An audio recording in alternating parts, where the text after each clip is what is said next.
Hmm. Something doesn't feel quite right here. Whew, that's better. All right. Hello, students, and may the 4th be with you. I'm going to show you with you my little collection of stormtroopers here. I've got this guy here, as well as this little dude here. Star Wars must have some kind of collaboration with Lego, because all of these things have some kind of Lego reference. I even built this guy out of a Lego kit. Anyway, this is the week of May the 4th, so may the 4th be with you. Follow up to last week, too. This thing is a great example of a pop culture item. So the kind of thing that Andy Warhol might have made some art about, the printmaker we learned about last time. So Star Wars being a pop culture film, Lego's kind of a popular child's toy, ultimate pop culture item right here. Stormtrooper alarm clock. Moving on. Hope you guys are doing well. And you should take the linear perspective pre-quiz first before you launch into this lesson. So if you didn't do that, pause this video, go back and take the pre-quiz. We're going to take it as a post-quiz, but it'll help to have taken it once so you know what you need to learn. And then we're going to take some notes, as we often do. And the first thing we need to understand is what linear perspective is. So I'm going to do some real fancy high-tech stuff here, and I'm going to prop this up so you guys can see what I'm doing. There we go, really high-tech. So our first word here to understand is what this whole unit is all about. And it's called linear, as in lines, and perspective. Sometimes you guys make a linear graph in math class. This is a drawing that uses a lot of lines. So linear perspective. P-R-S-P-E-C-T-I-V-E. This is a drawing technique.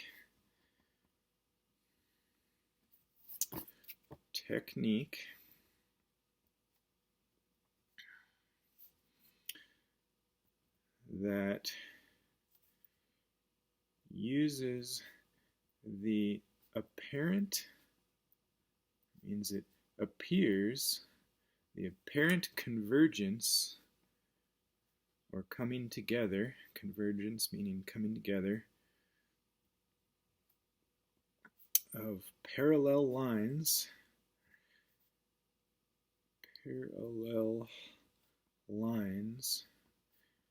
to create the illusion of depth and distance. Okay. Classic example of this that you will also see in the lesson is where you got a horizon line like this, a little vanishing point, and then you've got like a road or some railroad tracks that look like they're converging out here at this thing that we call a vanishing point. So here's the horizon, maybe the sun is here. That's the linear perspective at its most basic here. So I'm going to just show you guys the rest of the notes. They're pretty basic words. I think they're ones that you're probably already somewhat familiar with.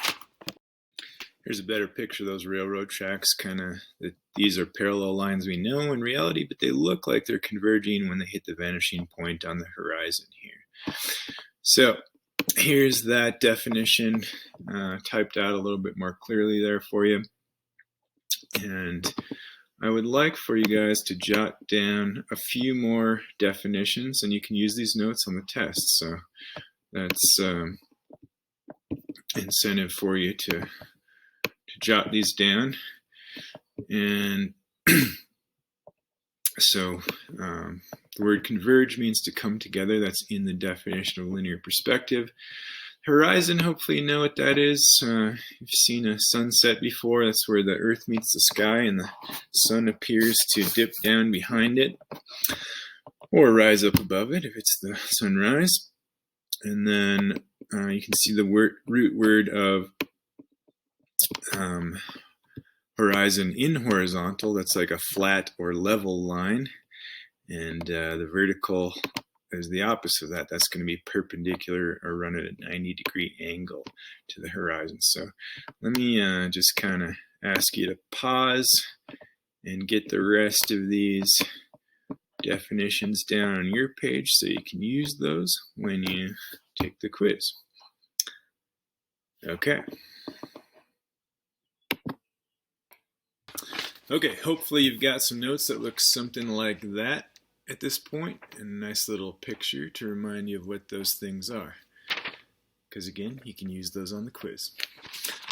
Alright, now we're going to get down to the meat of this lesson. We're going to actually do a linear perspective drawing, specifically a one-point linear perspective drawing.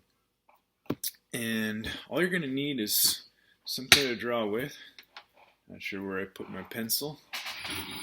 Get another one. This type of drawing requires a fair amount of erasing, so you want to make sure your pencil's got a decent eraser on it. You'll need a straight edge, and I say a straight edge because you could use a ruler, but maybe you don't have a ruler. So if you don't have a ruler, anything that's kind of flat and straight, like a piece of cardboard that I cut from a box of sparkling water like this, that's what I'm going to use to show that you don't necessarily need a ruler. Okay, so straight edge, a blank piece of paper, doesn't matter if it has lines or not. If you got a blank piece like this, it might be a little better, but just use whatever you have. Backside of cardboard box will work too. So those are the things that we're going to need. If you don't have a pencil sharpener, a knife works pretty well for that too, because this pencil right here is a little bit on the dull side. So let's get down to the drawing here. I'm going to share with you guys some of the cool results you did from the photo emulations, the famous painting. So I'll go kind of quick here, but go into Schoology, check them out. There's some really creative stuff. Give each other some feedback. This is Ashley's version of the girl with the pearl earring. Really nice dramatic lighting there, Ashley. Christina did Frida Kahlo's self-portrait. Pretty cool. This one was done by Hope White. This is called The Son of Man, and it is by surrealist artist named Rene Magritte. My student Kenji did this cool Japanese print. The woman with the kimono and fan.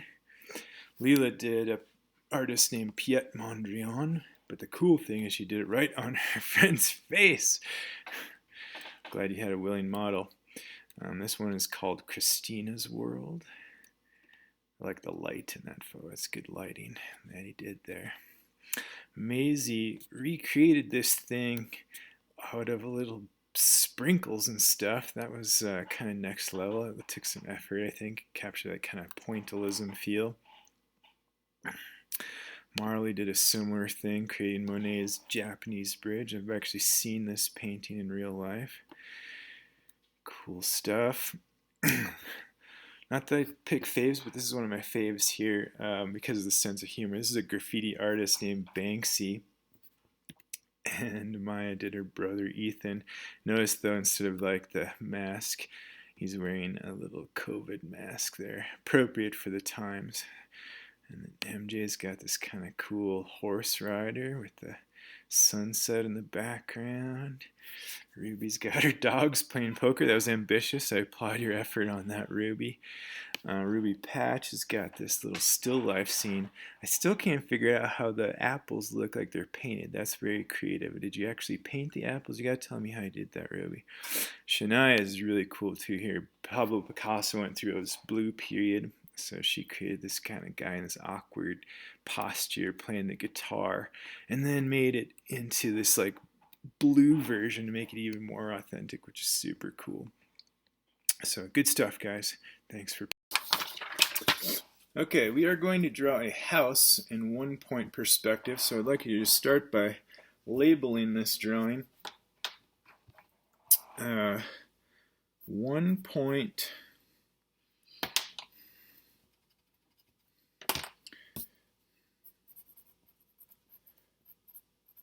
perspective.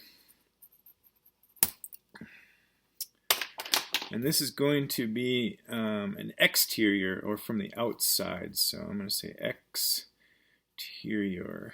So it's a house kind of from the outside rather than from the inside, which would be an interior. So the first thing you always draw when doing a little perspective drawing is the horizon line. Now you can put the horizon line in the middle, you could put it up high, you could put it down low. But that dictates how you're viewing the world. And if the horizon is down low, that's like if you were down low to the ground. If it's up high, that means you're up high, more like a bird's eye view. I'm going to put it not in the middle, but maybe a third of the way down the page. So sort of a low horizon. So that'll make our perspective, or our view on the world, a little bit lower. And make that sure that's parallel to the edges of the top and bottom of edges of your paper. Horizon line needs to be horizontal to start with.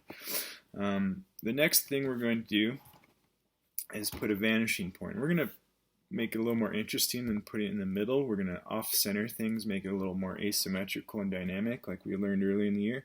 We're going to put the vanishing point over here. I'm just going to put VP. I'm going to label that as vanishing point. By the way, so far we have the sky up here, and then we also have the earth down here. Now the next thing we're going to do is just draw a rectangle that's going to become part of the house. So make sure when you start the rectangle, this is really important, that your vertical line is perpendicular to the horizon like this. So it would create a 90-degree angle right here. So be careful of that. Draw kind of lightly. With this kind of drawing, there's lots of erasing that goes on, so you don't want to draw too dark to begin with. So I'm turning my paper sideways. It's just easier for me to draw another horizontal line for the sort of bottom edge of the house here, and kind of cap the house off like this. So as I said, there's lots of erasing here.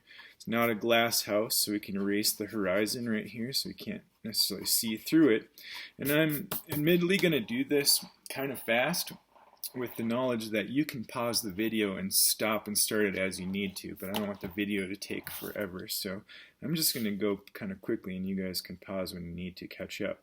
So the next lines I'm going to do are called orthogonal lines, or these are the ones in a one-point perspective that would appear to converge towards the vanishing point on the horizon. There's really only three types of lines in a perspective drawing, or a one-point perspective drawing. You have your verticals, you have your horizontals, and you have your orthogonal or converging lines. If you have a line that's doing something other than those three things, then you probably made a mistake. You have to stop the side of the house at some point. So let's say the house is this long. We're going to do that. Again, lots of erasing. We're going to erase these guys. We're going to erase this guy because we can't see through the house.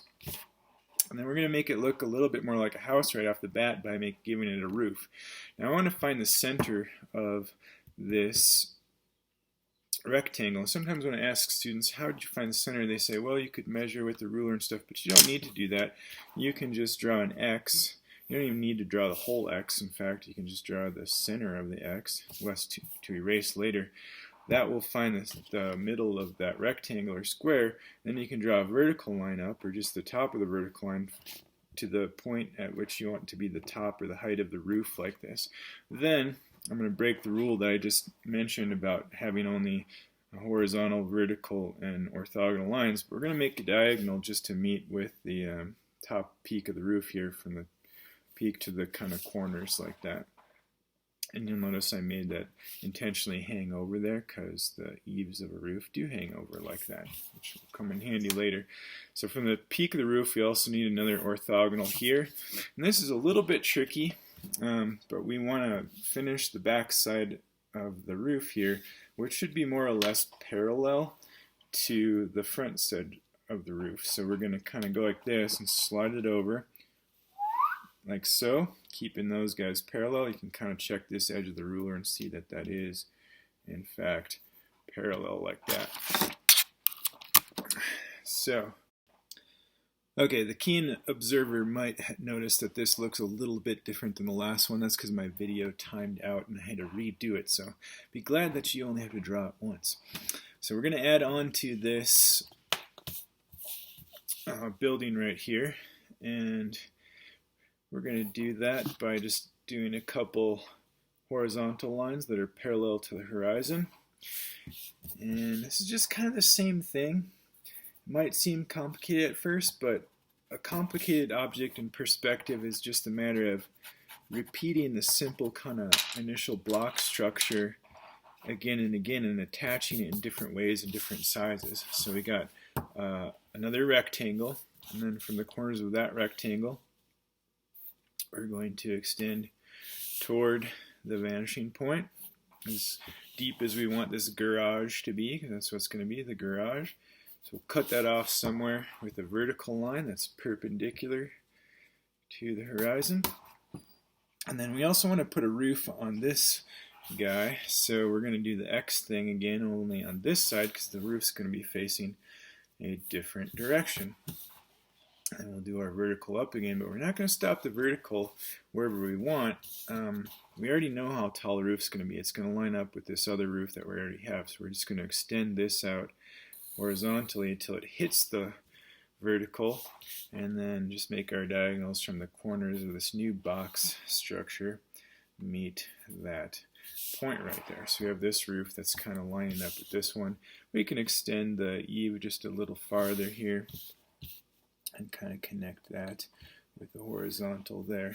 Then do a little bit of the cleanup and erasing here, like so. Don't need these lines. Alright, the first thing I'm going to do is make this thing look like it's got a little bit more weight, a little bit more gravity, at least with the roof. I'm going to just double up this line and give it just a couple millimeters of space, and just go like that and like that, just to give the thing a little bit more gravity. I did kind of a poor job of keeping it parallel. It's easier to see that if you keep the ruler on the side where you can see the initial line like that. So you can kind of go like this, and then just cap those off like that. And then there's going to be a tiny little orthogonal line going from this corner that will extend back to this vanishing point to make it look like it kind of goes beyond or behind the roof back there. Then I would do the same thing maybe with this roof, this guy. Since we're farther away here, you don't have to make the lines quite as thick, as things tend to appear smaller the farther they are away from you. Okay, so the roof's got a little bit more weight to it now. What else could we do with this house? We could give it a garage. Since this is what that was supposed to be, we're just going to kind of cut out a space here with a couple verticals, cap those with the horizontal, and then it would look like the garage was closed there, but we want it to be open so we can drive our car in. So we're going to just erase that initial bottom edge line and extend back towards the vanishing point with this one. Now technically you'd probably see the back wall in this. If you want, you can just continue that and kind of fudge it like that. But I can tell just by looking at this corner that these guys would meet somewhere right about there. So if I make those meet, I can do a little vertical there, and you can actually kind of see just a hint of the back wall back there. Hopefully that makes sense to you guys. If I was to continue this, this would hit that wall back in there. House would be nice if it had a way to get inside, so let's make a little door. It can be kind of tricky to estimate the proportions of things. It's real easy to make the door too big or too small in proportion to the rest of the house, and that just kind of comes with time and a little trial and error. So the top of this door is going to go back to the vanishing point. Miss McPhee likes to teach her students that all parallel lines on the same plane or the same surface, so this side of the house is a surface, go to the same vanishing point. So all parallel lines on the same surface go to the same vanishing point. This is a parallel line on the same surface, so that would go to the same vanishing point. I'm going to make this door a little bit more sophisticated, like it's recessed into the side of the house. So we're going to make a teeny tiny little horizontal right here. And then we're going to make a vertical going up from that. And then one more orthogonal that goes from this little intersection, that tiny horizontal and the vertical, back towards the vanishing point. So it kind of looks like the door is recessed in there, and we'll give it a little doorknob. What else could we do on this house? I think it'd be cool to give it a window. So I think let's let the sunshine kind of flow in here. I'm going to do a vertical, and then I'm going to do a couple orthogonals. Orthogonal lines being the ones that converge towards the vanishing point like this. And then I'm going to stop that somewhere like this.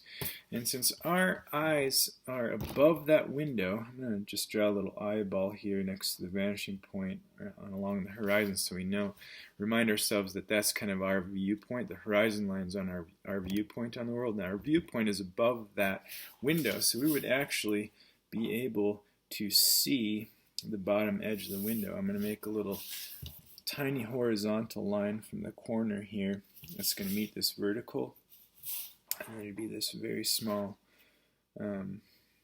orthogonal showing the bottom edge of that window like that. So that looks like it's kind of recessed into the house as well. So at this point, I'm going to stop. I want you guys, this is your mission, because I'm going to add one more thing. Add a little driveway to give this a little more context here. Drive on in. Your mission is to add one more thing to this scene, drawn in one-point perspective, that I did not do in my demonstration. I'm going to add two more things. I'm going to pause the video and add two more things on my own, but I'm not going to necessarily walk you through them. They're just going to appear for you, and I want you to do something different than what I do. That's how you're going to get credit for this assignment. So I'm going to pause right now. Alright, as you can see, a chimney appeared. So I'm going to circle that and say, Mr. Lin, this is the new thing that I drew. Or the dormer in Cape Cod style architecture. That's what you guys are being, by the way, today, is like an architect designing your own structure, your own building. Wouldn't it be cool to design your own building and then actually get the chance to walk inside of it? I think that would be amazing. So you don't necessarily have to do the chimney or the dormer. You could try that, or do your own thing. Make a fence in the yard, make a little doghouse, make a chimney over here, make another door going inside the garage, maybe another window somewhere else. It's up to you what you want to add, but it has to be done in one-point linear perspective. You can't just draw like a person in the foreground. It has to be a perspective drawing using horizontals, verticals, and orthogonals and the vanishing point. And then circle it.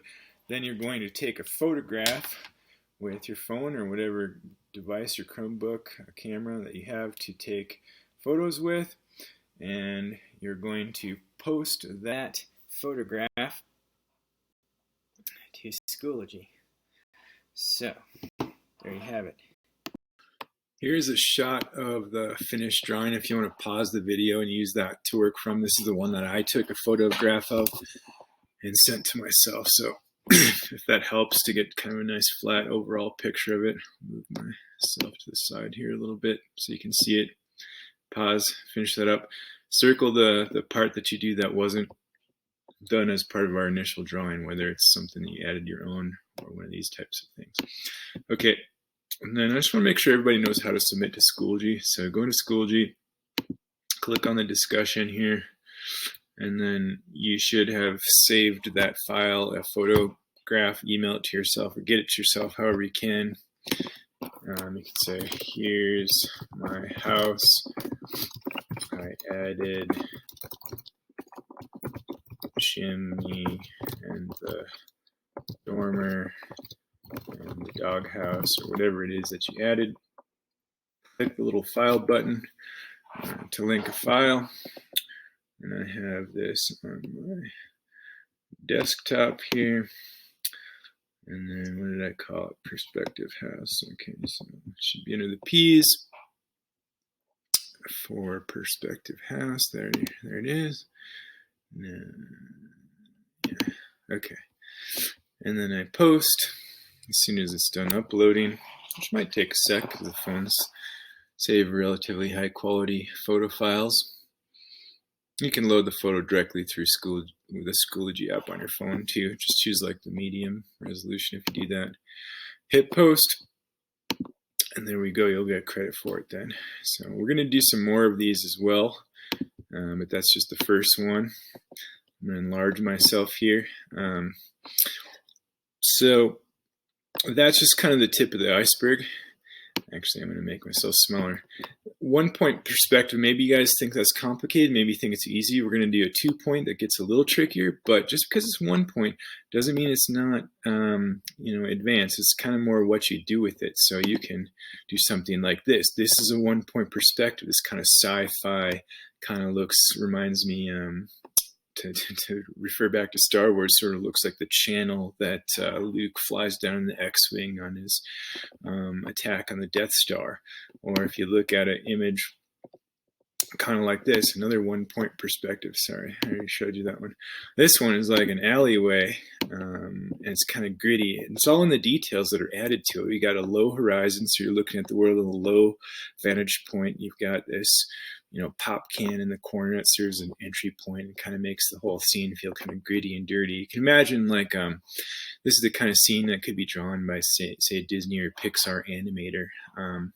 So these kinds of skills, I think, are definitely applicable to careers outside of just our art class experience here. We've referred to architects, we've referred to animators. These are people who make a lot of money. I mean, those Disney Pixar films make millions of dollars. Architects make millions of dollars. Don't believe the myth of the starving artist. These people use art skills in their creative professions. So hope you guys enjoy doing this. Send me an email or check in at Office Hours Tuesday if you have any questions. Take care.